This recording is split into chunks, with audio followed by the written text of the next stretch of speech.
नमः सिद्धेभ्यः।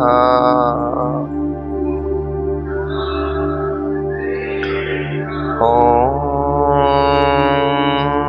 नमः सिद्धेभ्यः।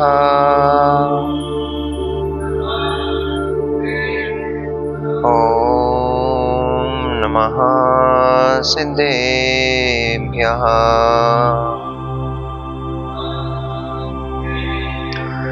तव सिद्धेन सिद्धे संयम सिद्धे चरित्र सिद्धेया नाणम् इदंसणं मेया सिद्धे शिरसा नमस्सामि। सिद्धं संपूर्ण भव्यर्थं सिद्धे कारणमुत्तमम् प्रशस्त दर्शन ज्ञान चारित्र प्रतिपादनम् सुरेंद्र मुकुट श्लिष्ट पाद पद्मांशुकेशरम् प्रणमामि महावीरम् लोकत्रय मंगलम्। नमो अरिहन्ताणम् नमो सिद्धाणुं नमो आयर्याणुं नमो वज्रायाणुं नमो लोये सविसाहुणम्।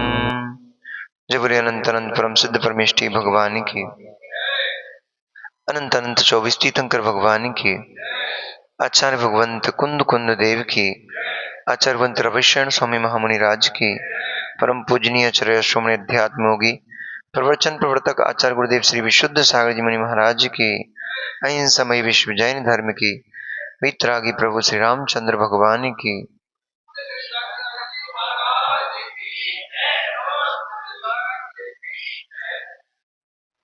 मनीषी वर्तमान शासन नायक भगवान वर्धमान स्वामी के शासन काल में हम सभी भव्य जीव विराजते हैं। महाश्रमण परम भट्टारक उन वर्धमान स्वामी के मुख कमल से निक्षित बागवादिनी भगवती मां जनवाणी का हम सभी भव्य जीव करुणांजलि से पान कर रहे हैं। यह बागवादिनी, यह भगवती मां जनवाणी सभी जीवों का कल्याण करे, सभी जीवों का मोक्ष मार्ग प्रशस्त करे। वस्तु तत्व की गवेषणा तीर्थंकर भगवान ने अपने दिव्य ज्ञान से जानकर की। उनकी उस दिव्य ध्वनि को सुनकर गणधर आदि परमेष्ठियों ने उसका प्रसारित किया। पूर्व आचार्य भगवंत आराती आचार्य भगवंतों की अनमोहन अनुकंपा से वह श्रुत हम तक पहुंचा, जो श्रुत सम्यक दर्शन का हेतु है, जो श्रुत मोक्ष का कारण है, जीव के कल्याण का निमित्त यह श्रुत है। श्रुत ज्ञान से ही आत्मज्ञान की सिद्धि होती है। शुद्ध ज्ञान के बिना कभी भी आत्मज्ञान की सिद्धि नहीं हो सकती है। ध्यान की प्रारंभिक अवस्था में श्रुत का आलंबन लेना पड़ता है। इसलिए शुक्ल ध्यान के 4 पायों में प्रतिकत्व वितर्क विचार शुक्ल ध्यान है। वह प्रतिकत्व वितर्क विचार है क्या? वितर्कः श्रुतम, ऐसा आचार्य उमा स्वामी ने लिखा। वितर्क क्या है? श्रुत ही वितर्क है। श्रुत में गाथा से हम गाथांतर होते हैं, सूत्र से सूत्रांतर होते हैं, अर्थ से अर्थांतर होते हैं। इसी का नाम वितर्क है, इसका नाम है विचार। इसलिए बिना श्रुत का आलम्बन लिए न धर्म ध्यान हो पाएगा, बिना श्रुत का आलम्बन लिए न शुक्ल ध्यान हो पाएगा, और न बिना श्रुत के आलम्बन लिए आत्मानुभूति भी नहीं हो पाएगी। श्रुत का आलम्बन बहुत आवश्यक है। और वर्तमान समय में तो ये मान के चलिए कि श्रुत ही सब कुछ है। स्वाध्याय अध्ययन ही सब कुछ है। साधु की पूछ भी वर्तमान में तभी होती है जब उनके पास चारित्र के साथ साथ ज्ञान होता है। पंडित जी आज बैठे यहां पर, आप लोगों के यहां हो सकता नहीं आए हो पंडित जी, कभी आए पंडित जी कभी इधर?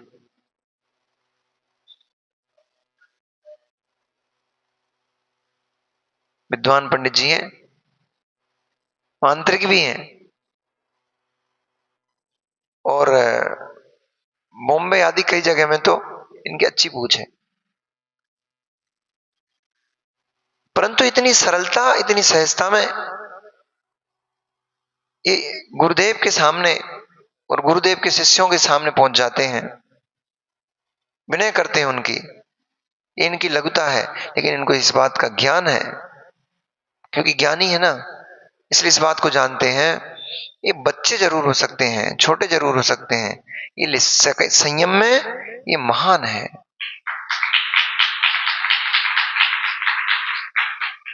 ज्ञान सम्मान को तो पात्र हो सकता है, ज्ञान सम्मान तो दिला सकता है, ज्ञान पूज्यता को प्राप्त नहीं होता। आचार्य बोलते हैं पूज्यता चारित्र को मिलती है, ज्ञान को सम्मान मिलता है।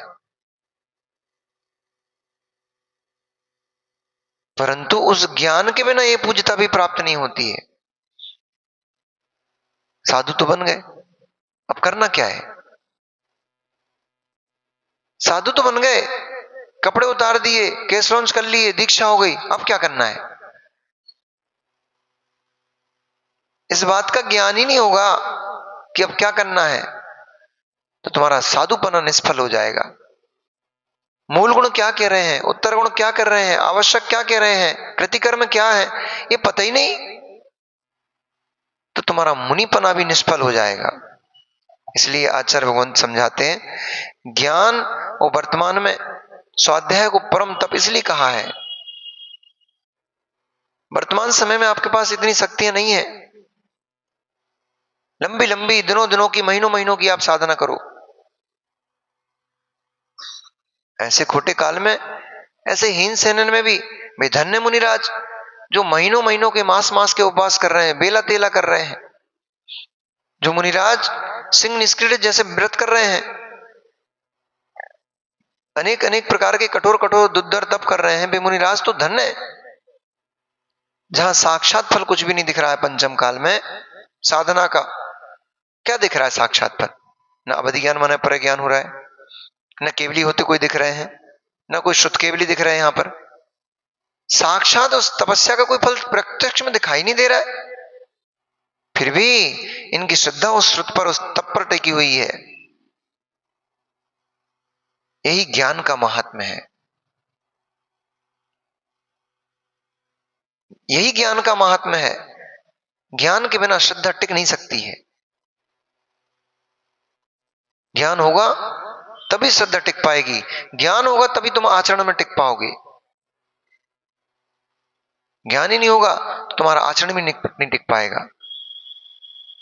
इसलिए जिन्हें अपना आचरण निर्मल करना है, जिन्हें संसार सागर से पार होने की किंचित थोड़ी भी ललक है, उन्हें ज्ञान लेना आवश्यक है, स्वाध्याय करना आवश्यक है। हाँ, वो भी सम्यक ज्ञान, सम्यक स्वाध्याय। स्वाध्याय का मतलब ये नहीं बोले हम तो महाराज जी रोज करते हैं, क्या करते हैं, 1.5 घंटे न्यूज़पेपर पढ़ते हैं ना, उपन्यास पढ़ते हैं, एक दिन में एक उपन्यास पूरा कर देते हैं हम। स्वाध्याय काल में हम उपन्यास पढ़ लेते हैं, स्वाध्याय हो गया हमारा। नहीं, उसका नाम ही स्वाध्याय है। जो आपसे आपको जोड़े वो स्वाध्याय है, जो आपको पाप से निकाल करके धर्म में लगा ले उसका नाम स्वाध्याय है, और वो भी समीचीन ग्रंथों का, आगम ग्रंथों का, पूर्व आचार्य कथित ग्रंथों का। हाँ, ये भी बड़ी विडंबना, अच्छा बोल दिया आपने पंडित जी, ये भी बड़ी विडंबना है, क्योंकि अपने मतलब का कुछ भी अर्थ निकाल करके। बीच में एक किताब आई थी पंडित जी हमारे पास, उसमें अभिषेक के बारे में बहुत कुछ बातें लिखी हुई थी। आगरा में थे जब, एक देवी जी थी, वो कट्टर तेरापंथी वाली थी वो, तो उनको 20 पंथियों से द्वेष था। जो पंचामृत अभिषेक आदि थे उनसे उनका बड़ा द्वेष था। तो वो हमें बताने के लिए आई थी कि महाराज जी आप क्या बोलते हो, देखो ये किताब क्या कह रही है। हमने पूरी किताब पढ़ ली। किताब पढ़ के हमने कहा अगर आप ध्यान से पढ़ोगी तो इसमें पंचामृत की 20 पंथ की पुष्टि होगी। वो हमें लाइन थी इसलिए बताने के लिए कि इसमें पंचामृत का निषेध किया गया इस किताब में। एक पंडित जी ने वो किताब छापी थी, उसमें उन्होंने 20 पंथ का 13 पंथ में जो 20 पंथ का जो अभिषेक पंचामृत अभिषेक आदि का क्रियाएं हैं उनका खूब जमकर निषेध किया था। उदाहरण भी दिए थे उन्होंने। हमने कहा यदि आप इसको बहुत अच्छे से पढ़ोगी ना तो आपको तुरंत ये जो पंचामृत आदि का जो आप निषेध कर रहे हो ना इसकी पुष्टि हो जाएगी इसी किताब से। इसलिए अब किसी को मत दिखाना। ये हमें तो आपने दिखा दी, अच्छा किया, लेकिन अब किसी को मत दिखाना। आपको नहीं भाता है आप मत करना। आपको पंचामृत अभिषेक नहीं भाता है, आपको स्त्री अभिषेक नहीं भाता है, आप मत करना। परंतु निषेध किसी को मत करना। क्यों? क्योंकि आगम पंचामृत से भरा पड़ा है, ग्रंथ रखे हुए हैं ढेर। अभी मैं अब भी पढ़ रहा था पद्म पुराण, अब भी आपके सामने यहां बैठा बैठा पढ़ रहा था। अभी आ रहा है कनकोदरी का वृत्तांत, उसमें आचार्य भगवान पुष्टि करेंगे। अब ये नहीं कह सकते पुराण ग्रंथ है। आचार्य रविशरण कोई आपके अभी के आचार्य नहीं है, और ऐसा भी नहीं कि मान्य आचार्य ना हो, सर्वमान्य आचार्य हैं। पद्म पुराण ग्रंथ जो है ये जैन रामायण यानी जैन धर्म का सबसे उत्कृष्ट रामायण ग्रंथ माना जाता है, और जिसमें जो कथन किए गए हैं वो प्रामाणिक कथन किए गए हैं। इसलिए आप ये भी नहीं बोल सकते कि ये तो वो पुराण ग्रंथ है।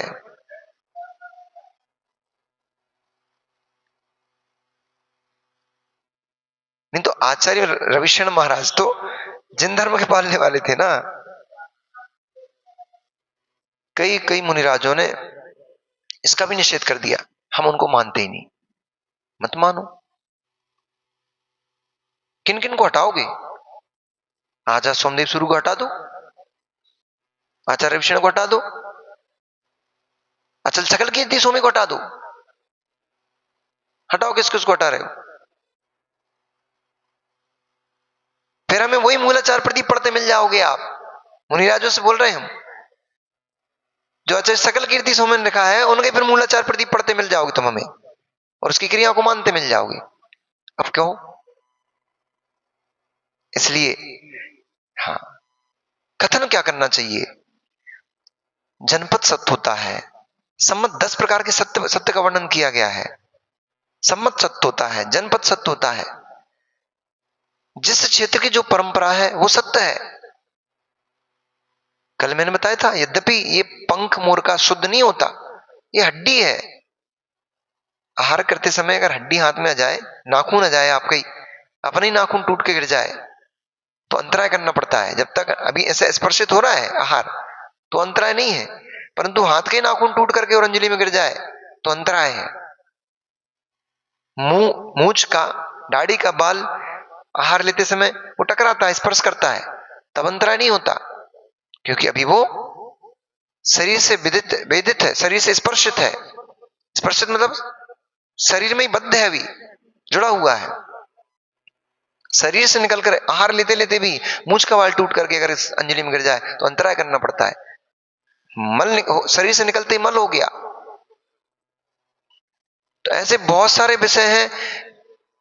तर्क नहीं, कुतर्क नहीं, तर्क करना चाहिए लोगों को। कुतर्की से कोई बात करने से मतलब ही नहीं है,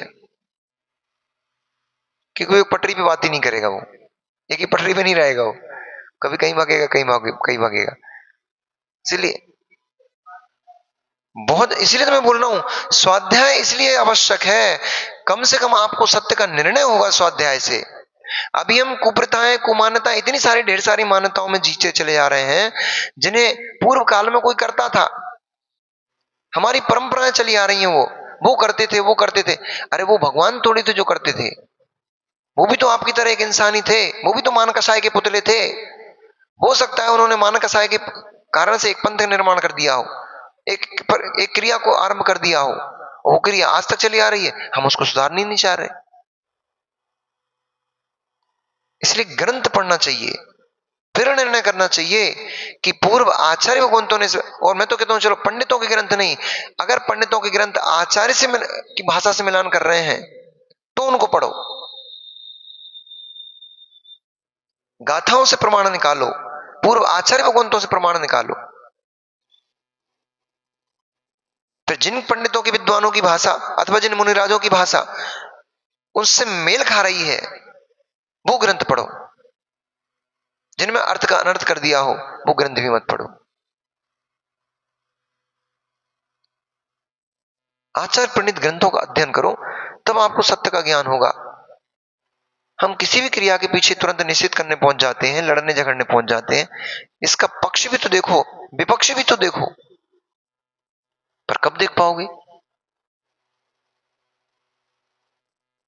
जो परम आवश्यक है हर क्षेत्र में, यहां नहीं बोल रहे, हर क्षेत्र में सबसे ज्यादा कमी इसी की देखी जा रही है।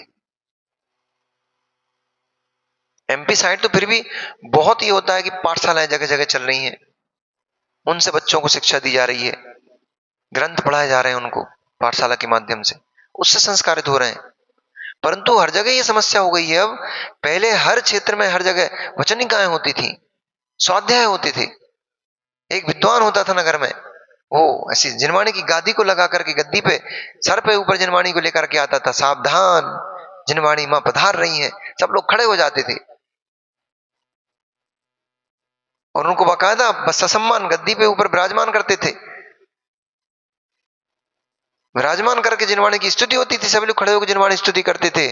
फिर बचनी का प्रारंभ होती थी, विद्वान रहस्यमयी बातों को समझाते थे, तो लोगों के पास ज्ञान होता था, क्या करना है क्या नहीं करना है इसका विवेक होता था। इसलिए पहले इतने झगड़े मंदिरों में नहीं होते थे, ग्रंथ में क्या लिखा है उसको मानते थे लोग।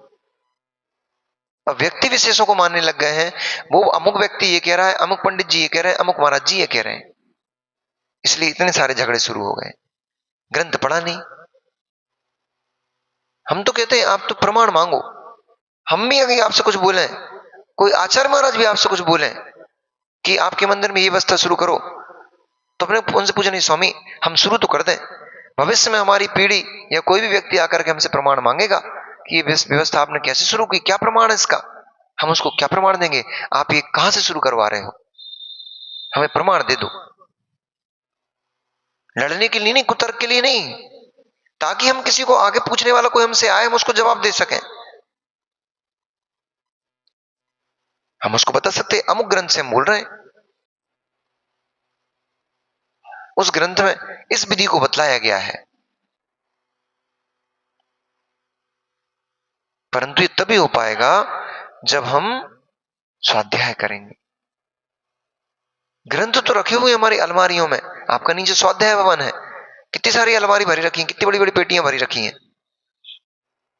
किस मतलब की रखी हैं? इतना तो ठीक है कि भैया उन ग्रंथों से आपकी संस्कृति की रक्षा हो रही है, आप तो चले जाओगे, लेकिन पेटियों में ग्रंथ बचे रहेंगे।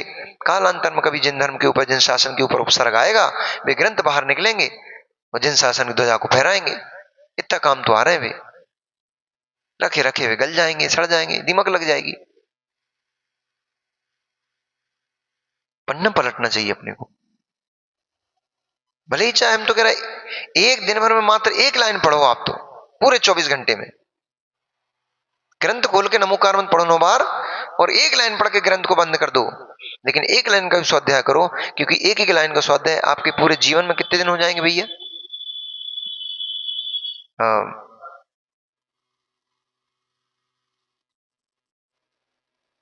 एक महीने में कितने दिन, एक साल में कितने दिन? 365 दिन। और मान लो आपकी आयु, उदाहरण के लिए एक कैलकुलेशन इजी हो जाएगा, 100 साल की आयु है तो कितने हो गए दिन? 365 दिन तो 100 करो, 36,000, बस इतने दिन होंगे क्या?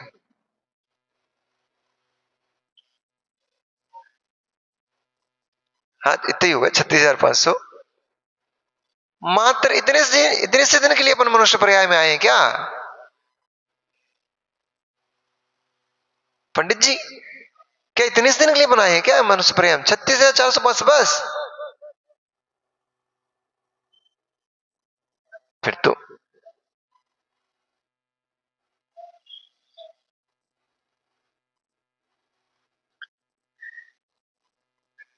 आप एकदम सही बोल रहे हो पंडित जी, एकदम सही बोल रहे हो।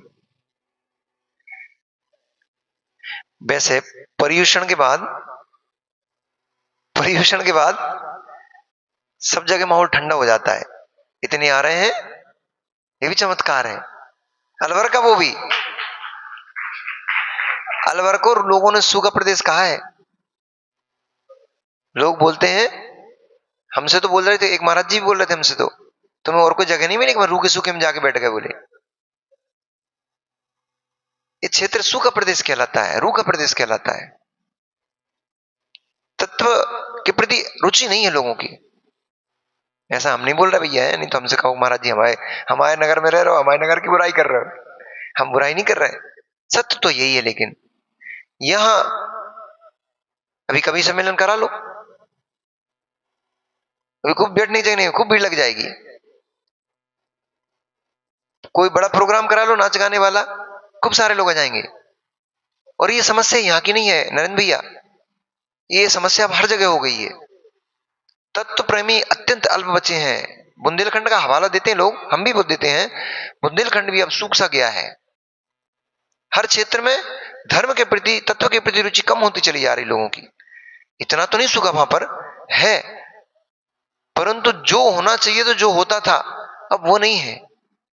पंडित जी ने तो देखा होगा, आचार्य जी बताते हैं, हमने तो नहीं देखा वहां पर, लेकिन आचार्य जी बताते हैं, जब आचार्य विराग सागर जी महाराज युवा अवस्था में थे, टीकमगढ़, पन्ना, सतना, सागर, जबलपुर, ये जैनों के गढ़ कहलाते हैं। इन स्थानों पर जब आचार्य भगवंत वाचना किया करते थे,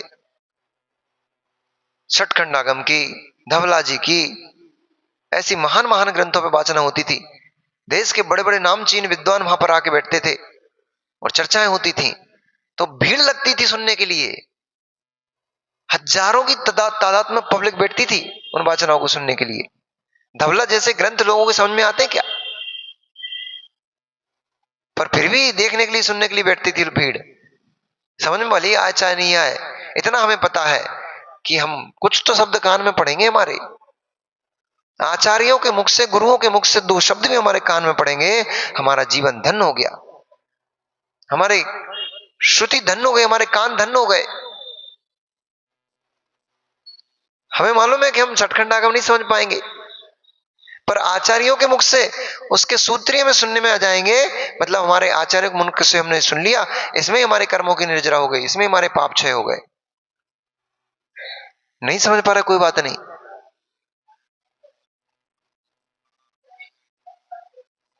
बहुत है, इतना समझ लो मात्र। हम कह रहे कुछ समझ में नहीं आ रहा है, आचार्य बोलते हैं कुछ समझ में नहीं आ रहा है। इतना तो समझ में आ रहा है ना कि मेरी कुछ भी समझ में नहीं आ रहा। ग्रंथ की वाचना चल रही, ग्रंथ पढ़ा रहे हैं, स्वाध्याय चल रहा है, क्लास चल रही है, उसमें आपको कुछ भी समझ में नहीं आ रहा। इतना तो समझ में आ रहा है ना कि ग्रंथ मेरी समझ में बिल्कुल भी नहीं आ रहा है। हाँ, असत्य भी, जैसे सत्य बोला कि असत्य भी सत्य ही होता है, ऐसे ही इतना समझ लो कि मेरी कुछ समझ, कम से कम आपको हमारी जनवाणी माँ के ऊपर बहुमान तो आएगा कि जनवाणी कितनी रहस्यमयी है। मैं तो ऐसी छोटी मोटी बातें समझ रहा था, आपको ये पता पड़ेगा वो समझ के, सुन करके ग्रंथ, कि हमारी जनवाणी कितनी रहस्यमयी है कि मेरी बुद्धि में नहीं चढ़ रही है।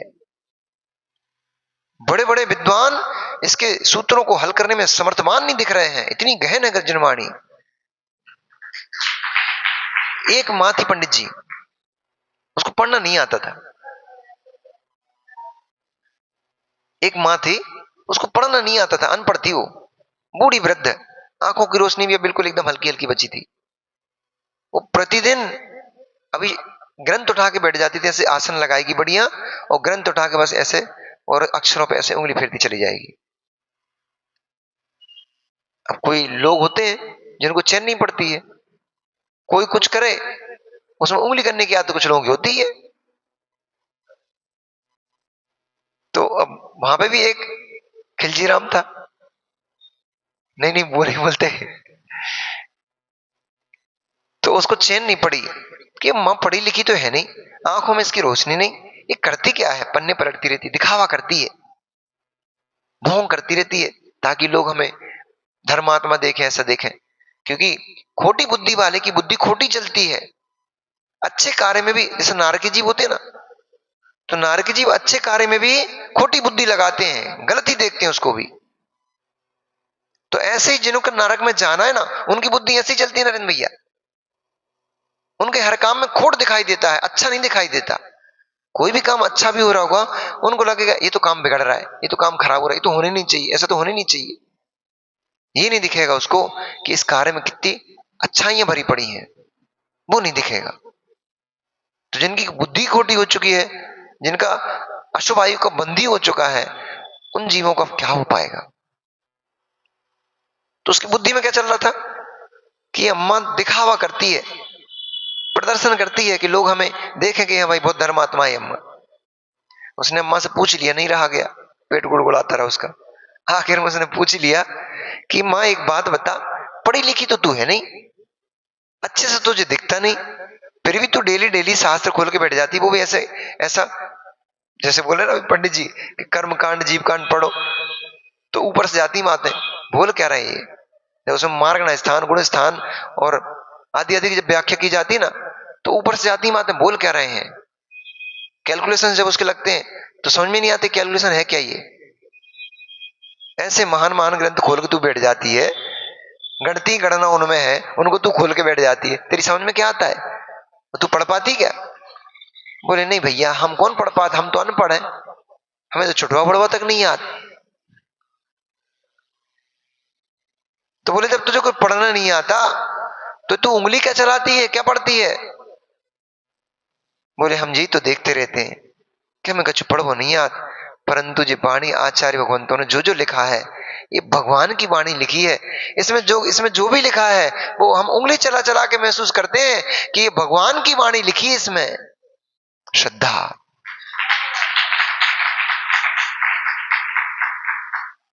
एक अंधी मां और थी, वो प्रतिदिन मंदिर आए, दिन में 3 बार, सुबह भी आए, दोपहर में भी आए, शाम को, और मंदिर बंद हो तो माली से मंदिर खुलो खुलो आके जाए भीतर। तो कभी किसी को गुस्सा भी आ जाती है, बोलती अम्मा क्या है, क्या लगा के रखा है, हर कभी चली आती हो, तुम्हें भगवान दिखते नहीं, बाहर से भी चली जा सकती हो तुम, तो क्या ताला खुलवाती हो। अम्मा कहने लगी, बोले हमें नहीं दिख रहा हो कि भगवान कैसे हो, क्या भगवान ही नहीं दिख रहा हो कि हम भी आए हैं,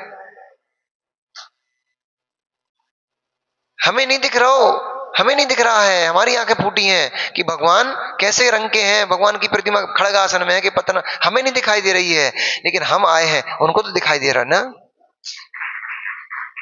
इसलिए हम दिन में 3 बार आते हैं। हम नहीं देख पा रहे भगवान, पर तुम ही हमें कम से कम देख लो। श्रद्धा। ग्रंथ हम नहीं पढ़ पा रहे, हमें समझ में नहीं आ रहा है, तब भी श्रद्धा से उसको माथे से लगा करके उंगली फेर लोगे। अभी क्या बोल रहे थे, धवला जी ग्रंथ का रेफरेंस दे रहे थे पंडित जी। धवला जी पहली पुस्तक में क्या लिखा हुआ है कि ऐसे श्रुत का अगर विनय करके, ऐसे उंगली फेर करके उसे विनय पूर्वक उसको नमस्कार कर लोगे, इससे भी तुम्हें केवल ज्ञान प्राप्त हो जाएगा। और वास्तव में देखा जाए तो केवल ज्ञान विनय से ही प्रकट होता है, पढ़ने से कभी केवल ज्ञान होता भी नहीं है। द्वादशांग से अधिक ज्ञान श्रुत है नहीं, और द्वादशांग पढ़ने पर भी जैसे ही द्वादशांग का संपूर्ण का ज्ञान हो गया, तुरंत केवल ज्ञान हो जाए, कोई गारंटी नहीं है।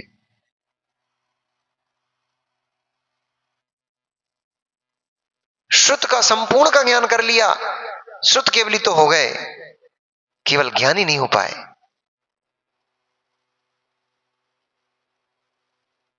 श्रुत केवली हो गए। भद्रबाहु स्वामी कौन थे, श्रुत केवली थे, केवल ज्ञान नहीं हुआ था। श्रुत केवली तो हो गए थे, केवल ज्ञान नहीं हुआ था। तो श्रुत केवली होने पर केवल ज्ञान हो जाए कोई जरूरी नहीं है। अथवा जैसे द्वादश अंक का ज्ञान नहीं है वो केवल ज्ञान ना प्राप्त करे, ऐसा भी कोई निश्चित नहीं है।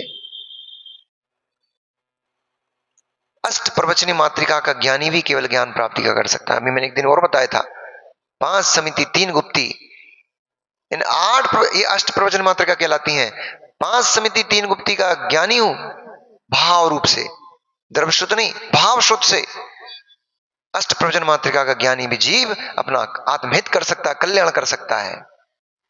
इतने से शुद्ध का आलंबन लेकर के वो जीव केवल ज्ञान प्राप्त कर सकता है। और इसका सबसे बड़ा प्रमाण कौन है? शिव बुद्धि मुनिराज। इतने से यद्यपि उनको पूर्व का ज्ञान था, ऐसा नहीं कि उनको ज्ञान नहीं था, वो विस्मृत हो जाता था, उनको उनका अध्ययन था पहले से भी, परंतु उनको स्मरण नहीं रहता था, विस्मृत हो जाते थे। छोटी छोटी सी बात भी बताएं, विस्मृत हो जाती थी, उनको याद नहीं रहती थी। परंतु एक सूत्र पकड़ में आ गया, तस्मास गोसंतो। वो मां छिलका अलग कर रही थी, दाल अलग कर रही थी, उसको देख करके भूल गए थे। वो तो गुरुजी ने क्या पढ़ाया था, श्रुत को तो भूल गए थे, शब्द भूल गए थे, लेकिन उसका भावार्थ स्मरण में बना रहा। शब्द भूल जाओ तब भी काम चल जाएगा, नहीं भैया, शब्द याद न रहे, नमोकार मंत्र भूल जाओ, परंतु इतना याद रहे, नमोकार मंत्र में पहले पद में अरहंत भगवानों को नमस्कार किया है, मैं भूल गया कि क्या लिखा है उसमें शब्द, नमो अरिहंताणम याद नहीं रहा। ध्यान कराया था आप लोगों को अभी शिविर में पंच परमेष्टि का। ये ध्यान क्यों कराया जाता है? इसलिए कराया जाता है, हो सकता है द्रव्य शुद्ध रूप से जो वर्ण है, शब्द है, अक्षर है, वो अक्षर विस्मृत हो जाएं, परंतु भाव रूप में वो आपके स्मरण में बना रहे। ओम में अरहंत भगवान कहां विराजे थे, ओम में सिद्ध भगवान कहां विराजे थे, ओम में आचार्य परमेष्टि कहां विराजे थे, उपाध्याय परमेष्टि कहां विराजे थे, साधु परमेष्टि कहां विराजे थे। ओम की रचना कैसी, इसी भाव शुद्ध रूप में भी आपके पास स्मरण में पड़ा रहा, आपका कल्याण हो जाएगा।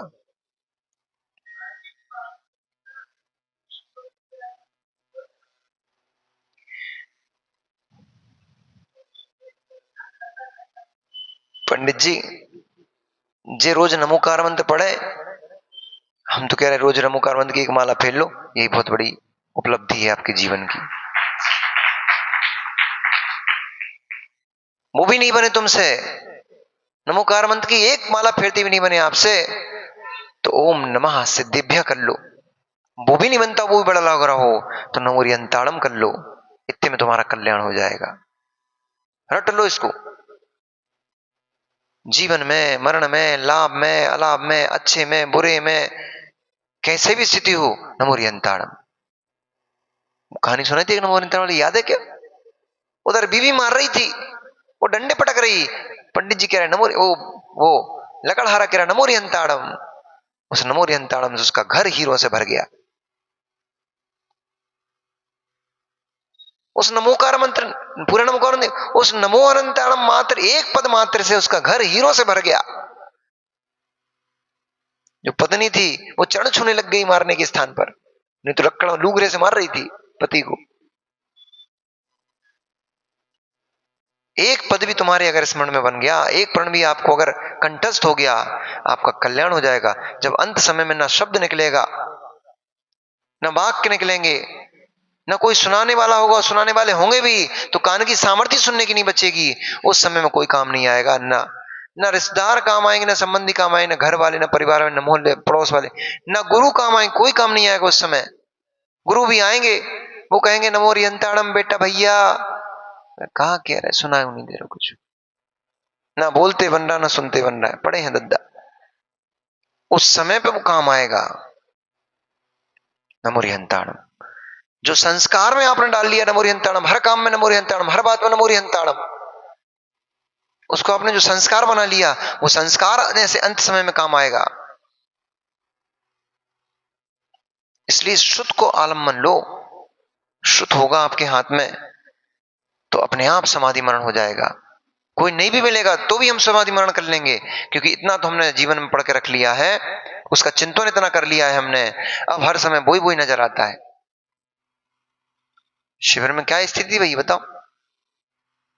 वो पुष्पेंद्र भाई बोल रहा था, महाराज जी अभी तो स्थिति ये चल रही है, रात में सपने में भी, मतलब नींद में भी ऐसा लगता है कि हम लोग स्वाध्याय कर रहे हैं, क्लास अटेंड कर रहे हैं, माला फेर रहे हैं, सामायिक कर रहे हैं, नींद में भी यही चल रहा है।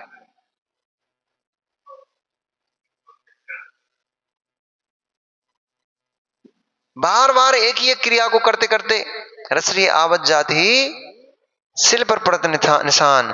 बार बार एक ही क्रिया को बार बार स्मरण करते हुए इसलिए तो अनुप्रेक्षाओं का चिंतन बार बार क्यों बोला है, इसलिए बोला है। 12 भावनाओं का बार बार चिंतन करने का क्यों बोला? आवृत्ति होती है, आवृत्ति से आत्मा में वही वही संस्कार पड़ जाते हैं। 10 दिन तक वही वही क्रियाएं करते रहे, सुबह उठे ध्यान करो, पूजन पाठ करो, सामायिक करो, माला फेरो, फिर क्लास शुरू, फिर प्रतिक्रमण, फिर स्वाध्याय, फिर सामायिक। तो दिन भर 12-13 घंटे जब ये क्रिया करी तो नींद में भी वही चलता रहता है अपने आप। मैंने आपको बोला था एक दिन कि हम लोग के साथ कई बार ऐसा होने लगा। अब आदत में आ गई सब चीजें कि सोते सोते भी अगर जैसे माला फेरते फेरते नींद लग गई तो गुड़िया वहीं फंसा रह जाता है। जैसे बीच में नींद खुली फिर जाप शुरू हो जाती है। मतलब अब वो गाफिल होकर के सोने वाली बातें जो थी निद्रा में, अचेतन जैसी निद्रा लेना, अब साधुओं के पास नहीं बचती। क्यों? 24 घंटे दिन रात वही वही वही क्रिया करते करते अब उनकी नींद भी इतनी सजग हो गई है, वो भी गहरी नहीं लगती है। कोई जरा सी आहट करता है, और तो छोड़ो खसैनी के ऊपर क्या बोलते, चरी के ऊपर कोई ढक्कन भी रख देता ना, उतनी में नींद खुल जाती है। अब पहले ऐसे घोड़े बेच के सोते रहते थे कि कोई चिल्ला भी रहा होता तो भी नहीं उठते थे। स्वाध्याय से आता है धीरे धीरे। जब हम स्वाध्याय करेंगे, ज्ञान होगा, हमें ज्ञान होगा तो आचरण के प्रति सम्मान बहुमान का भाव होगा। ज्ञान होगा तो आचरण करने के भाव उत्पन्न होंगे। ज्ञान होगा तो जो भी हम क्रिया कर रहे होंगे उस क्रिया में हमें आनंद आएगा। और ज्ञान ही नहीं होगा हमारे पास तो हम क्रिया करते तो मिल जाएंगे परंतु उस आनंद को प्राप्त नहीं कर पाएंगे। इसलिए जो ज्ञानी है वो धैर्य धारण कर लेते हैं, समता परिणाम धर लेते हैं। जो अज्ञानी है वे समता परिणाम नहीं धारण कर पाते। अंजना को भी बड़ा कष्ट हुआ। जैसे ही सास ने घर से निकाला, पिता ने घर से भगा दिया। अब कहां जाए बेचारी, गर्भवती स्त्री, महलों में रहने वाली, कभी बाहर देखा ही नहीं कुछ भी। कहां जाऊं?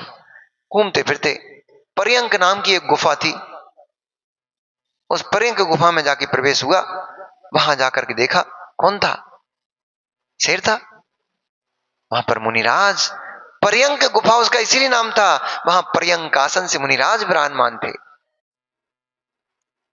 मुनिराज वहां पर पर्यंक आसन से ध्यान करते थे, इसलिए वह गुफा पर्यंक गुफा कहलाती थी। तो पर्यंक आसन से मुनिराज बैठ करके वहां पर साधना कर रहे थे। जैसे ही अंजना और बसंतमाला दोनों का गुफा में प्रवेश हुआ, प्रवेश करते ही दोनों के जो दुख था, कष्ट था, वो जाता रहा, क्षण मात्र में नष्ट हो गया। मुनिराज की उस ध्यान में मुद्रा को देख करके अपने सारे दुख, सारे कष्ट भूल गई। उसको तो अपना बड़ा भाग्य नजर आया। अहो मेरा भाग्य, अहो भाग्य। आपको ऐसा लगता है क्या कमल? ऐसा लगता है आपको क्या कि मुनिराज दिख जाए कहीं से भी आते जाते, चलते फिरते, अथवा कहीं तपस्या करते मुनिराज दिख जाए तो आपको ऐसा भाव होता है विनोद भैया कि अहो भाग्य मेरा है, आज मेरे अद्य में सफलता द्वयस्य देवत तदीय चरणाम मुझ वीक्षणे ने। आज मेरे दोनों नेत्र, आप पढ़ते हो पे डेली अभिषेक पाठ में, वो हिंदी वाला अभिषेक पाठ पढ़ते हो ना, पावन मेरे नयन भय तुम दरसते। पावन, ये पढ़ते ही हो कि उसका अर्थ भी समझते हो? पढ़ते ही है, रटते ही है बस। पढ़ पढ़ के तो 60 पूरे हो गए, पढ़ पढ़ के तो 60 पूरे हो गए, अर्थ आज तक ही नहीं समझ पाए कि अद्य में भवत सफलता द्वयस्य, इसका मतलब क्या निकला? पावन मेरे नयन हुए, इसका मतलब क्या है? मेरे दोनों नेत्र कमल पवित्र हो गए प्रभु, आपके दर्शन मुझे मिल गए, मेरे नेत्र पवित्र हो, मेरा अंग अंग पवित्र हो गया आपके दर्शन पा करके। ऐसा बहुमान गुरु का, देव का गुण श्रेणी कर्म निर्जरा का साधन बनता है। अब पढ़ो तो पता लगे आपको। विनय नाम का उत्कृष्ट तप कहा है? इसको बाहर की क्रियाओं में नहीं रखा, बहिरंग तप में नहीं रखा है। विनय को भीतर के तप में, अंतरंग तप में रखा है। क्यों रखा? क्यों रखा विनय को भीतर के तप में? क्योंकि इससे अंतःकरण पवित्र होता है। उत्तम मार्दव के दिन मैंने प्रवचन में बताया था, कौन विनय कर पाएगा? वही कर पाएगा जिसके अंदर कलुषता नहीं होगी, भीतर में वक्रता परिणाम नहीं होंगे, सरल स्वभाव होगा, वो विनय कर पाएगा। इसलिए उसको तप में रखा, क्योंकि विनय करने से पहले आपको अपनी ऋजुता लाना पड़ेगी, वक्रता को नष्ट करना पड़ेगा, मान कषाय को दबाना पड़ेगा, तब विनय कर पाओगे। तुम्हें लगेगा कि विद्वान है, कोई व्रती है, अरे ठीक है, जैसे वे जी रहे वैसे हम जी रहे, क्या है? तो क्या विनय कर पाओगे? जब आपके अंदर उनके बहुमान का भाव उत्पन्न होगा, अरे मैं तो पापी, रात्रि भोजन तक नहीं छोड़ पा रहा हूं, परंतु देखो उसने प्रतिमाओं को धारण कर लिया, 2 प्रतिमा 3 प्रतिमा का धारक है ये, वो चरण स्पर्श के योग्य है, मुझे उसके चरण स्पर्श करना चाहिए, मैं तो उसके चरणों की धूल के बराबर नहीं। ऐसा भाव जब उत्पन्न होगा, मान कषाय का भाव होगा, तभी भाव उत्पन्न हो पाएगा। परिणामों में रुचिता होगी, तभी भाव उत्पन्न हो पाएगा। इसलिए आचार्यों ने विनय को तप में रखा और अंतरंग तप में रखा। गुण श्रेणी कर्म निजरा का वो विनय साधन बनता है। मुनिराज आए सभा में, आप उठ के खड़े हो गए, इतने में आपने गुण श्रेणी कर्मों की निर्जरा कर ली, बहुमान दे दिया उनको।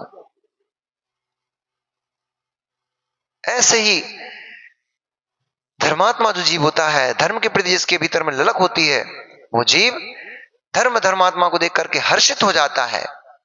और जो पापी जीव होते हैं, उनको लगता है अब ये वृत्ति और हमारे नगर में आ गए, अब इनके भोजन की व्यवस्था करना पड़ेगी, अब मुसीबत आ गई, अब जो महाराज नगर में आ गए, अब इनको लेने जाओ, इनको छोड़ने जाओ, इनके आहार पानी की व्यवस्था करो, मुसीबत आ गई। कई तो पूछ ही लेते हैं पंडित जी, कई तो पूछ लेते हैं, महाराज जी बिहार किस तरफ हो रहा है, किस तरफ बिहार चल रहा है आपका, तो अंदाज लग जाएगा कितने दिन यहां ठहरेंगे। फिर महाराज जी धीरे से बोलते थे, आप टेंशन मत लो, हम तो आज दर्शन ही करने मात्र रुके यहाँ पर, हम चले जाएंगे।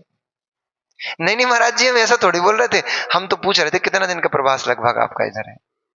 आप प्रवास करिए, जब जान लिया कि इनका कहीं प्रोग्राम सेट है, कहीं पे पहुंचना है, नहीं नहीं महाराज जी कृपा कीजिए हम लोगों के ऊपर, 2-4-10 दिन का हमें प्रवास तो दे दो।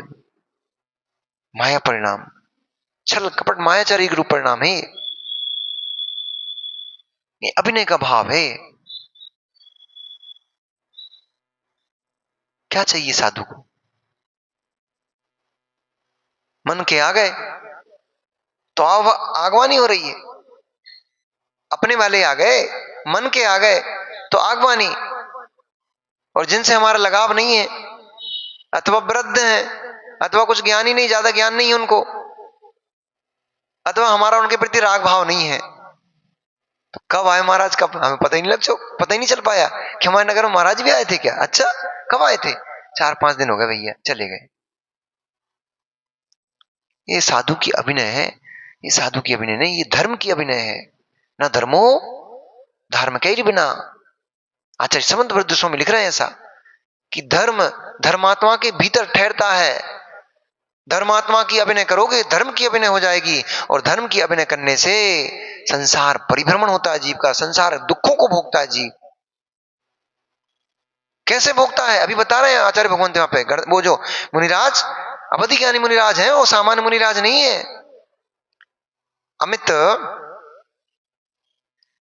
अमित गति नाम के मुनिराज उस गुफा में पर्यांकासन से बैठ करके ध्यान कर रहे थे। जाकर के दोनों सहेलियों ने, सखियों ने मुनिराज की 3 प्रदक्षिणा दी, पुष्प आदि को तोड़ करके वन में से, वृक्षों से, प्रमाण दे रहा हूं मैं, ठीक है, ये ढूंढ लेना, मैं कहो तो आ जाना मेरे पास, मैं पेज नंबर भी बता दूंगा आपको, प्रथम पुराण ग्रंथ जी से बोल रहा हूं। पुष्प तोड़ करके वहां से उन्होंने, गुफा से बाहर जो भी वृक्ष आदि होंगे, वहां से उन्होंने पुष्प ला करके उन मुनिराज की दिव्य पुष्पों से वंदना की, अर्चना की। मैं ये नहीं कह रहा हूं कि आप कल से पुष्प चढ़ाना मंदिर में, परंतु सत्य को जानो, क्योंकि सत्य के ज्ञान के अभाव में हम व्यर्थ में लड़ाई झगड़े करते फिरते हैं। हमें पीले चावल पसंद है, हम पीले चावल चढ़ाएंगे, हमारे पास व्यवस्था है ना द्रव्य निक्षेप की। मुख्य विधि का हमारे पास अगर वस्तु नहीं है अथवा नहीं करना चाह रहे हम, तो हमारे पास उपचार विधि भी है। हम उस उपचार विधि से हम पुष्प का निर्माण करेंगे। चावल को हमने पीला रंग के पुष्प बना लिया, सफेद भी हो सकता है, अब हम तो लकीर के फकीर बन गए। कि जब तक चावल पीला नहीं होगा तब तक उसको पुष्प में ही नहीं मान सकते। पंडित जी हम तो पुष्प बनाते थे सफेद वाले, हम सफेद गुलाब लाते थे, ओरिजिनल वाला गुलाब तो हम भी नहीं चढ़ाते थे, कभी कभी जहां क्षेत्रों में जहां पर चढ़ता वहां चढ़ा देते थे, परंतु हमारे यहाँ जो मंदिर में हमारे यहाँ पूजन नहीं होती 20 पंथी आमनाए से, तो हम नहीं चढ़ाते थे। हाँ,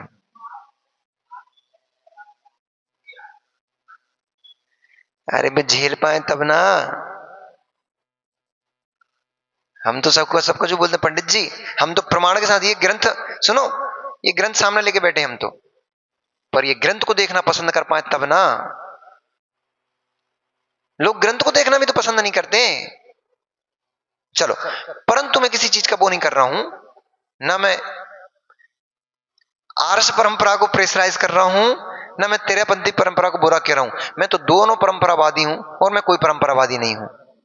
हमारे गुरुजी कहते हैं ये परंपराएं परंपराएं ये भेद खड़े करती हैं, इसलिए हम कोई परंपरा नहीं, हमारी तो मोक्ष परंपरा है, मोक्ष मार्ग ही हमारी परंपरा है। और जो साधु उस मोक्ष मार्ग की परंपरा में जीता है वो निष्कलंक निर्विवाद रहता है। परंतु ज्ञान इसलिए होना चाहिए, मैं क्यों आपको बता रहा हूं, ज्ञान हमें इसलिए होना चाहिए क्योंकि ज्ञान के अभाव में हम व्यर्थ में विवाद खड़े करते मिलते हैं, लड़ते झगड़ते मिलते हैं, धर्म के स्थान पर हम एक दूसरे का सर फोड़ते मिलते हैं, वो नहीं होना चाहिए। इसलिए मैं आपको ये सब बता रहा हूं। कदाचित कोई आपको हरा नारियल चढ़ते मिल जाए, कोई महाराज जी बोले कि भाई हरा नारियल नहीं चढ़ाना चाहिए, और वे महाराज जी हरि के त्याग में पर्यूषण में नारियल पानी पीते मिल गए। हमने कहा महाराज से पूछो, आपका हरि का त्याग है, आप नारियल पानी कैसे पी रहे हो? नारियल पानी तो हरा होता है। वो नहीं, नारियल पानी हरा नहीं होता। हमने कहा फिर मंदिर में क्यों नहीं चढ़वाते? मंदिर में चढ़ाते टाइम तो वो हरा हो जाता है, चौके में आके पीला हो जाता है, ये क्या लफड़ा है? यदि हरा मानते हो तो फिर हरे में त्याग में उसको ग्रहण नहीं कर सकते, क्योंकि हरा है, हरियाई है। और हरा नहीं मानते हो तो फिर मंदिर में चढ़वाओ, फिर क्या टेंशन है आपको? नहीं चढ़वाना कोई बात नहीं, सामान्य नारियल चढ़ाओ, वो भी नहीं चढ़ाना कोई बात नहीं, गोला चढ़ा लो, गोला भी नहीं चढ़ाना कोई बात नहीं, बादाम चढ़ा लो, हमारे पास तो सारी व्यवस्थाएं हैं। तुम्हें जिसमें प्रसन्नता हो रही है, जिसमें तुम्हारा मन लग रहा है, ये द्रव्य हमें आनंद दे रही है, हमें ये द्रव्य चढ़ाने में आनंद है, हम ये द्रव्य चढ़ा लो। परंतु झगड़े मत करो, लड़ाई मत करो, किसी को मिथ्या दृष्टि घोषित मत करो। 13 पंथियों ने 20 पंथियों को मिथ्या दृष्टि घोषित कर दिया, 20 पंथियों ने 13 पंथियों को मिथ्या दृष्टि घोषित कर दिया, दोनों ही मिथ्या दृष्टि। ना 13 पंथ मिथ्यात्व है, ना 20 पंथ मिथ्यात्व है, परंतु खींच तान कर जो तुम एक एक पंथ को खींचतानी करते रहते हो, यही मिथ्यात्व है। दूसरे के भाव खराब नहीं करना। हमारे यहाँ की ये परंपरा है भैया, अपने यहाँ पुष्प नहीं चढ़ता, बहुत अच्छी बात है। मैंने बोला 10 प्रकार के सत्य होते हैं, उसमें जनपद सत्य होता है, सम्मत सत्य होता है। सर्वसम्मति से जो निर्णय किया गया है वो भी सत्य है, यद्यपि भले ही वो असत्य है, तब भी सभी ने उसको स्वीकार लिया है, इसलिए सम्मत सत्य है। इस प्रकार से उस अंजना और बसंतमाला ने उन मुनिराज की दिव्य अर्चना वंदना की। अर्चना वंदना करने के बाद वो वहीं पर मुनिराज की भक्ति करती हुई बैठ गई। मुनिराज ने ध्यान भंग करते हुए अपने दोनों नेत्रों को खोला। नेत्र खोल करके जैसे ही दोनों सखियों ने नमस्कार किया, मुनिराज ने आशीर्वाद दिया। आशीर्वाद देकर के अपने मुख कमल को खोलते हुए मुख से जैसे जैसे वृक्ष सुगंधित पुष्पों को क्षेपण करता है, अपनी डाल से गिरा करके चारों ओर बिखरा देता है, ऐसे उन मुनिराज दिगंबर तपोधन ने अपने मुखारविंद से सुंदर सुंदर शब्द रूपी पुष्पों को बिखेरते हुए सुगंधि फैलाते हुए पूछा, हे सुभगे, तुम इस निर्जन वन में दोनों स्त्रियां कहां भ्रमण करती हो? तुम कौन हो? अब आप पूछ सकते हो कि महाराज जी तो अवधि ज्ञानी थे, इसलिए उनको पूछने की जरूरत पड़ गई, अवधि ज्ञान लगा लेते। अवधि ज्ञान लगाने पर काम करता है, हर समय काम नहीं करता अवधि ज्ञान। तो व्यवहार में उपचार से पूछा जाता है, अवधि ज्ञान हर टाइम थोड़ी लगता है, अवधि ज्ञान भी लगाना पड़ता है, तब वो अपना काम करता है। ऐसे उन्होंने पहले पूछा सब वृत्तांत। जब अंजना ने रोते रोते अपना सारा वृत्तांत उन मुनिराज के सामने कहा, तब मुनिराज ने उसने कहा कि हे भगवान, आप तो सर्व के ज्ञाता हैं, सब कुछ जानते हैं, आप ही बताओ ना कि मेरी ये दुर्दशा कैसे हुई, क्यों हुई, कौन से जन्म का मेरा पाप उदय में आया है, क्या मैंने पाप किया था जिसके कारण से मेरे पति का वियोग मुझे सहन करना पड़ा, जिसके कारण से मेरी सास ने मुझे कलंक लगाकर घर से भगा दिया, आखिर वो पाप कौन सा था और मैंने कब किया था। तब वे मुनिराज अपने अवधि ज्ञान से, अपने अवधि ज्ञान रूपी नेत्र को खोल करके उन्होंने अवधि ज्ञान से उसकी उस पर्याय, अंजना सती की उस पर्याय को देखा जहां पर उसने जिनेंद्र भगवान का तिरस्कार किया था। खोटे भावों से भरी हुई महारानी की पर्याय में क्या किया था,